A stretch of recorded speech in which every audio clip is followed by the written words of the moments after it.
السلام عليكم. بسم الله الرحمن الرحيم. الآن راح نورجيكم عملية تلقيح صناعي من فحل تفاح لطيرة كنار. أول إشي بنجيب الأنبوبة المعقمة، وبنكون عقمنا المزبن عند الفحل، وبندخل الأنبوبة داخل المزبن.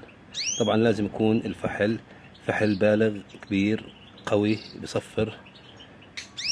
الآن زي ما أنتم مشاهدين الحيوانات المنوية دخلت داخل الأنبوبة، أخذناها من الفحل. بنرجع الفحل للقفص،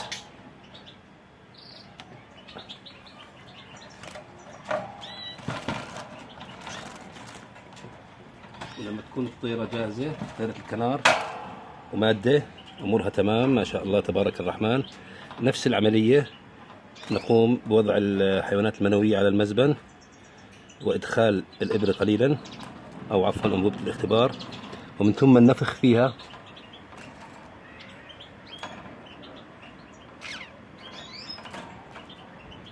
وهكذا بنكون انتقلت الحيوانات المنوية إلى أنثى الكنار. وبإذن رب العالمين البيض بكون ملقح من التفاح، وبناخذ هجين التفاح مع الكنار بكل سهولة. وممكن نعملها مع أي طير بري حابين ناخذ الهجين، بس لازم يكون في عنا الشروط اللي حكيناها، إنه الطيرة جاهزة ويكون الفحل حامي وصحته كويسة. وشكرا للجميع.